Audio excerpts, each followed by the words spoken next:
berdoa selesai. Selanjutnya sambutan dari Wakil Direktur Program Pasca Sarjana Universitas Islam Syekh Yusuf kepada Bapak Tengku Fajar Sidik SE MM, disilakan. Iya, baik. Bismillahirrahmanirrahim. Assalamualaikum warahmatullahi wabarakatuh. Waalaikumsalam warahmatullahi wabarakatuh, Pak Dokter. Innal hamdalillah nahmaduhu wa nasta'inuhu wa nastaghfiruh wa na'udzubillahi min syururi anfusina wa min sayyiatina a'malina. Asyhadu an la ilaha illallah wa asyhadu anna Muhammadan abduhu wa rasuluh. La nabiyya ba'dah. Rabbi shrah li sadri wa yassir li amri wa hlul 'uqdatam min lisani yafqahu qawli. Selamat pagi teman-teman semua, salam sejahtera untuk kita semua. Pada pagi hari ini saya mewakili Direktur Pasca Sarjana Bapak Dr. Edi Mulyadi karena beliau masih berada di London, tepatnya di Manchester Metropolitan University, ada satu seminar di sana. Sekali lagi terima kasih untuk seluruh teman-teman yang hadir di acara expert sharing session pada pagi hari ini. Puji syukur kita panjatkan kehadirat Allah Subhanahu wa Ta'ala, Tuhan sekalian alam. Tak lupa kita sampaikan salawat dan salam pada junjungan kita Nabi Muhammad SAW serta keluarga, sahabat, dan para pengikutnya hingga akhir zaman. Teman-teman sekalian, acara seperti ini tak terasa juga sudah masuk ke batch keempat ya, berarti sudah 4 kali penyelenggaraan dari sekian kegiatan, sekian rangkaian yang sebenarnya maksud dan tujuannya adalah kita berharap ada satu knowledge yang kita peroleh dari apa yang disampaikan oleh para pemateri yang kita anggap sudah memiliki kapasitas dan memiliki expertise untuk menyampaikan beberapa hal yang penting karena di dalam pelaksanaannya nanti hal ini akan terasa sekali manfaatnya. Saya tidak mengklasifikasikan ini hanya untuk orang manajemen atau teman-teman yang memang studinya fokus kepada manajemen, tetapi ini sebenarnya adalah materi yang cross fertilization gitu ya. Jadi seluruh rangkaian ini sebenarnya adalah transdisciplinary knowledge begitu. Dan pada kesempatan hari ini, pagi ini kita kehadiran para pemateri. Yang pertama, ini sahabat saya, dalam satu kegiatan yang sama, mengelola satu kegiatan pemerintah untuk mengelola kegiatan pemerintah yang pembiayaannya dari pinjaman luar negeri, yaitu Mas Evis ya biasa menyapa beliau sehari-hari. Beliau pada hari ini akan menyampaikan, akan memberikan ilmu pada kita tentang bagaimana mengelola data, teman-teman sekalian. Jadi kalau kita berbicara mengenai pivot table, itu sebenarnya bagaimana kita mengcollecting, kita menganalisis, kemudian kita mensummarize, dan akhirnya kita mempresentkan menjadi sebuah informasi yang sangat informatif begitu. Kalau kita temukan terminologi hari ini dengan istilah big data, ya mau tidak mau teman-teman sekalian memang kita dihadapkan pada situasi seperti itu. Dan kalau kita nggak dibekali dengan pemahaman dan knowledge untuk mengolah data, tentu kita akan kesulitan. Untuk teman-teman pasca sarjana, hal ini sangat penting begitu, karena tentu ini akan mengenrichment konten atau isi dari karya ilmiahnya berupa tesis tersebut begitu. Jadi saya kira hal ini sangat penting ya, hal ini benar-benar valuable menurut saya. Mudah-mudahan apa yang disampaikan pada hari ini dapat menambah knowledge bagi kita begitu, karena semakin kita belajar semakin kita tidak tahu begitu. Jadi ilmu itu, knowledge itu seperti pulau yang berada di lautan begitu. Jadi semakin banyak kita belajar, seakan-akan kita menganggap pulau-pulau itu semakin banyak gitu, semakin besar. Tetapi faktanya di antara pulau dan lautan tadi ada coastal, ada pesisir. Nah, pesisir itu adalah garis ketidaktahuan kita. Nah, disitulah kita coba belajar, terus belajar setiap hari untuk menambah knowledge begitu. Apalagi tantangan ke depan sangat luar biasa. Saya kira itu yang dapat saya sampaikan. Sekali lagi, setelah session hari ini akan berlanjut session berikutnya. Banyak-banyak teman-teman saya yang akan involve di acara ini, baik berbicara mengenai manajemen risiko atau risk management, bagaimana information technology development, ya, termasuk berbicara mengenai isu environment dan safeguard gitu ya. Jadi kalau kita amati secara global, memang pertumbuhan ekonomi semua negara ini cukup tinggi. Tapi seiring sejalan dengan hal tersebut, ternyata lingkungan kita rusak, lingkungan dunia ini rusak. Masyarakat dunia mulai dilanda kekhawatiran adanya perubahan iklim dan lain sebagainya. Itu sebenarnya karena persoalan kita mengabaikan lingkungan begitu. Agama manapun selalu mengadvokasi kita agar kita mencintai alam, karena dengan kita mencintai alam, tentu kita tidak ada niat untuk merusak alam begitu. Baiklah teman-teman sekalian, saya kira demikian. Mudah-mudahan acara seperti ini sekali lagi bisa menambah knowledge ya teman-teman sekalian. Dan untuk selanjutnya saya kembalikan ke moderator untuk melanjutkan acara ini. Saya buka acara pagi ini. Bismillahirrahmanirrahim. Assalamualaikum warahmatullahi wabarakatuh. Waalaikumsalam warahmatullahi wabarakatuh, Pak Dokter. Wabarakatuh. Terima kasih Pak Tengku. Baiklah teman-teman, kita lagi masih baru ketemu, masih rame nih teman-teman. Bapak Ibu izin untuk bisa meng-on cam-kan kameranya. Kita akan mengambil gambar sebentar untuk dokumentasi kita pada hari ini. Boleh silakan Bapak Ibu dibuka kameranya, nanti Pak Fahmi akan mengambil gambar. Baik, Bapak Ibu, silakan di on kamera dan berharap untuk background zoom-nya dipergunakan. Oke, Bapak Ibu siap ya? Kita akan mulai screenshot. Mana senyum manisnya, senyum tampan dan cantiknya? 1, 2, 3. Oke, slide yang kedua dipertahankan senyum tampan dan cantiknya. 1, 2, 3. Slide yang ketiga. 1, 2, 3. Oke, terima kasih Bapak Ibu semua. Terima kasih Pak Fahmi. Baiklah teman-teman, kita masuk nih ke acara inti kita, yaitu pemaparan materi. Materi ini lumayan expert ya teman-teman, expert banget dalam bidang portable. Saya akan menjelaskan dulu CV-nya Bapak. Beliau adalah, saya izin share screen.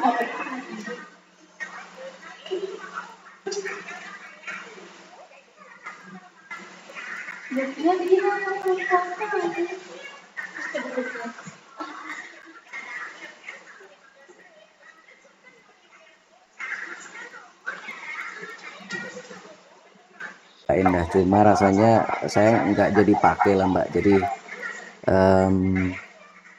saya nggak akan terlalu teoritis. Jadi begini, karena hari ini kita prinsipnya itu saya berharap di pertemuan kita kali ini itu kita bisa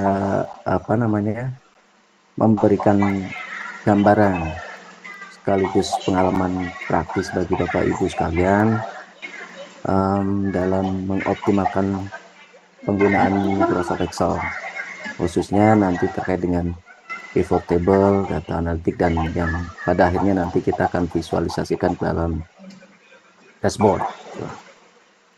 Nah, jadi saya yakin Bapak Ibu sekalian sebagian besar yang di sini ini sudah sehari-hari sangat akrab dengan Excel ya dalam aktivitas di pekerjaan, baik itu misalnya untuk ngolah data atau nyusun laporan atau bahan presentasi.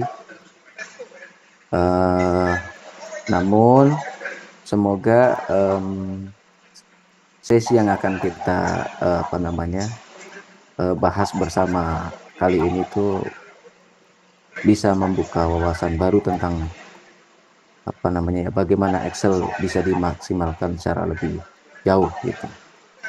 Mungkin selama ini kita hanya menggunakan fungsi-fungsi dasar misalnya seperti sum, max, min atau average. Oke, saya nanti ke depan berharap teman-teman Bapak Ibu semuanya itu bisa terdorong untuk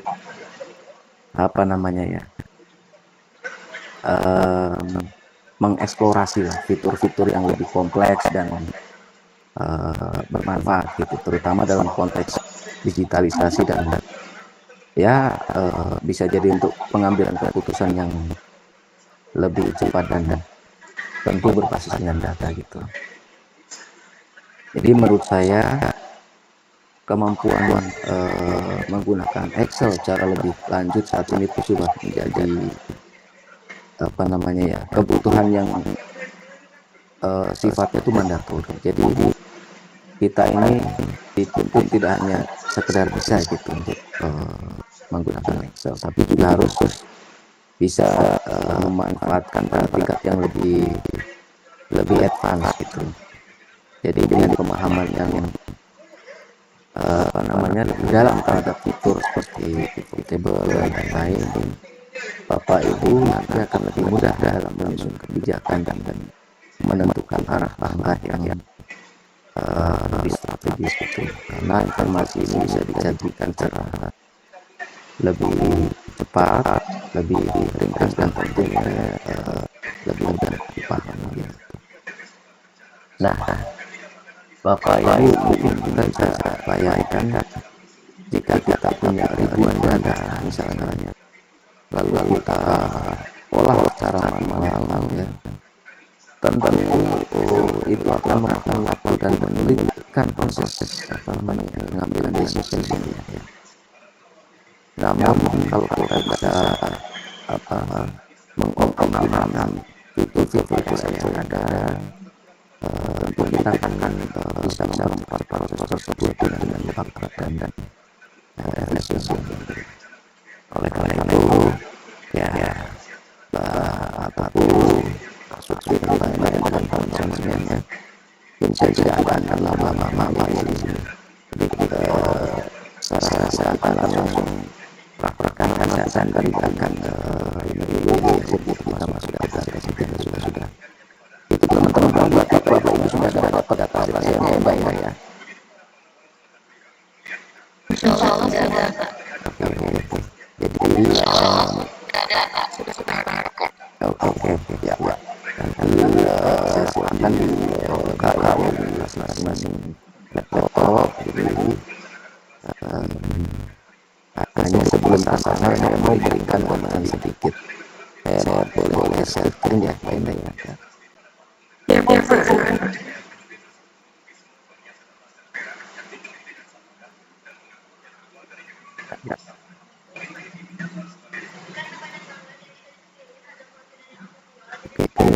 Ini adalah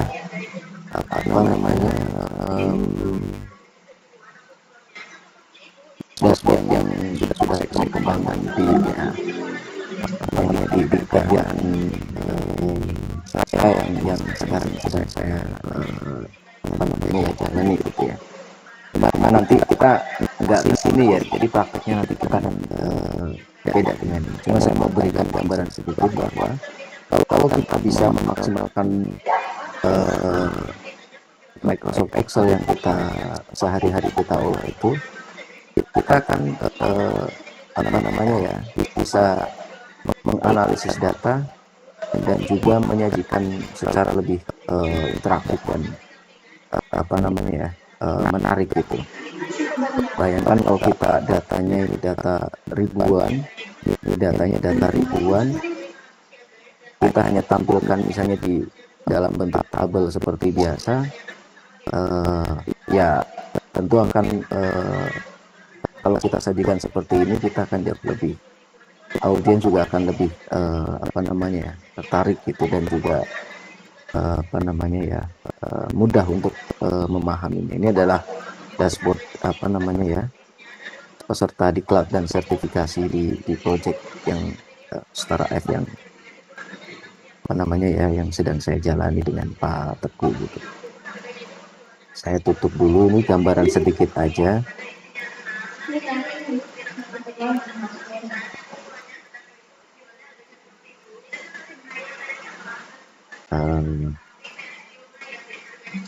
Ya. Mas Suevi bisa ditambah volumenya, Mas? Mohon maaf. Oh, halo Pak, kedengaran Pak? Ya, Oke. sedikit lagi Mas, biar teman-teman ini bisa mendengar dengan jernih gitu. Oh, sebentar nih, saya udah maksimal nih Pak, ntar nih. Oke, Ada. kalau gitu. Silakan Mas. Gimana Pak, udah jelas nggak Pak? Ya, sudah jelas Mas, silakan. Oke. Maaf. Ini dari tadi berarti enggak, ini ya, katanya kecil ya?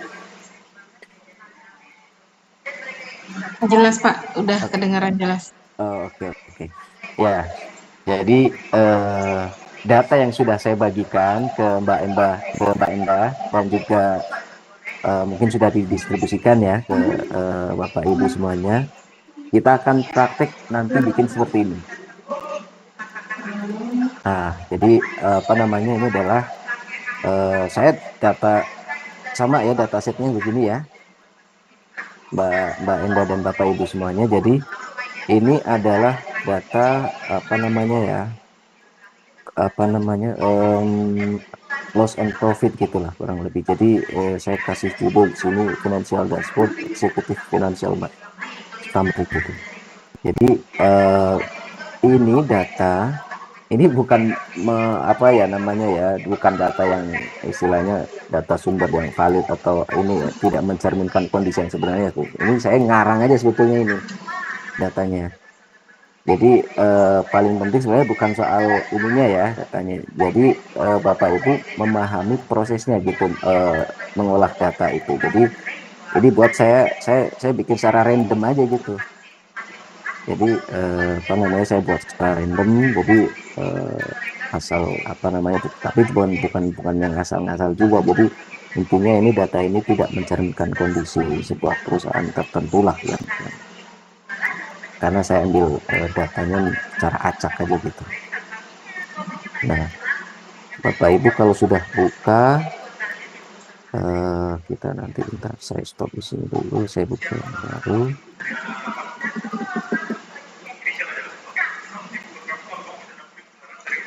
Masih ini ya, suara saya masih kurang terjelas, kurang terdengar jelas Pak Teguh. Jelas Mas, jelas. Jelas. Mantap. Tuhan. Ya. Bapak Ibu sekarang kita buka data setnya ya Bapak Ibu ya. Nah, data ini saya ini saya Mbak Endah atau Pak Teguh ini nanti. Iya Pak, baik Pak. Enggak, artinya ini nanti sampai berapa lama nanti sesi saya ini? Selesainya Mas Evi, silakan aja. Silakan. Oh, oke. Jadi ya saya berharap ini bisa sampai selesai, jadi jangan nanggung gitu Pak Teguh. Enggak, selesaikan ya. Oke. Jadi Bapak Ibu semuanya, ini adalah data yang sudah saya share. Ini sudah saya jadikan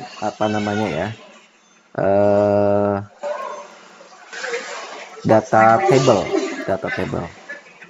Jadi sebentar. Jadi kalau Bapak Ibu sudah buka ini, jadi prinsipnya kita bikin mengolah data itu. Yang pertama kita harus terbiasa mengolah data itu bentuknya data sheet seperti ini ya. Jadi kalau data sheet atau raw data kita itu udah bentuknya seperti ini, jadi kita nanti ke depan atau untuk keperluan apapun kita akan jauh lebih mudah gitu.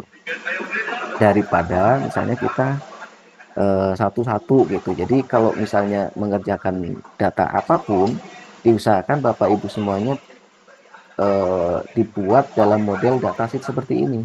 Jadi dalam bentuk row-row begitu, baris-baris begitu. Misalnya ini ada tahun, ada bulan, ada ini ada di kantor pusat, ada di cabang, ada pengeluaran, ada pendapatan dan sebagainya.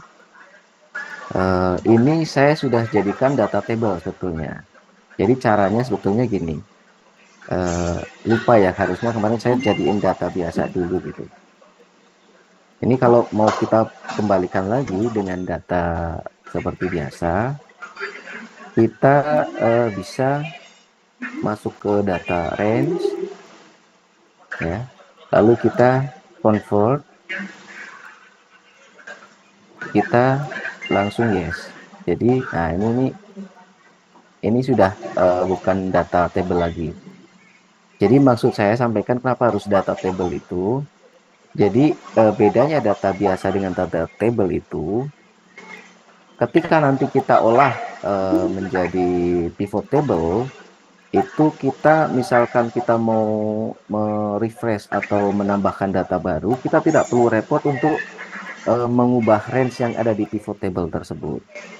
Sehingga nanti akan secara dengan otomatis gitu, akan apa namanya ya, secara otomatis menyesuaikan gitu. Tapi kalau kita datanya data biasa itu nanti itu akan bolak-balik, kita harus mengupdate range datanya gitu. Jadi Bapak Ibu kalau ada data biasa, misalnya seperti ini ya, saya ambil inilah.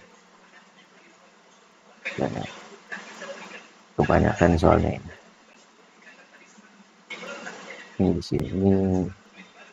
Nah.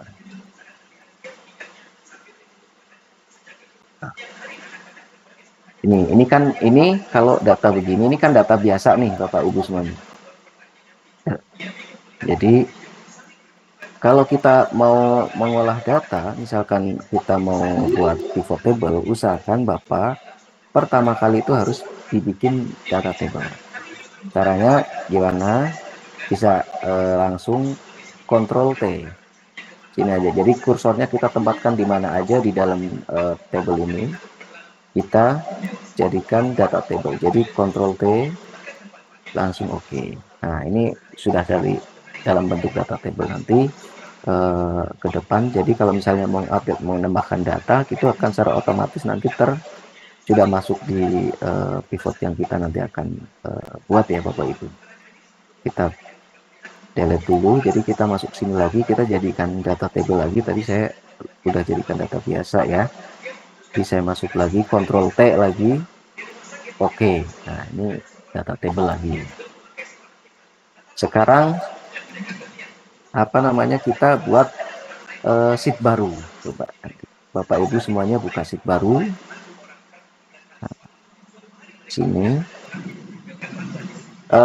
Oh iya, ini apa namanya ya, Bapak Ibu kalau misalnya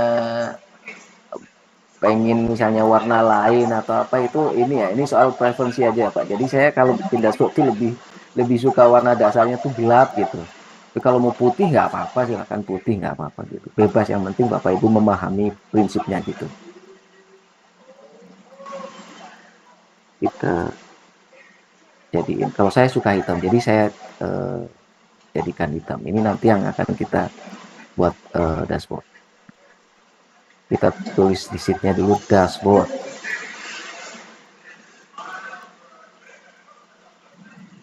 Jadi memang bikin dashboard itu kadang tantangannya itu pertama gitu.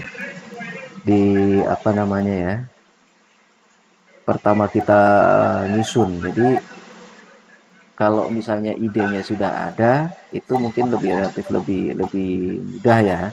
Tapi pertama kali ini agak repot memang. Jadi apa namanya ya, kita menentukan idenya gimana, nanti pewarnaannya gimana.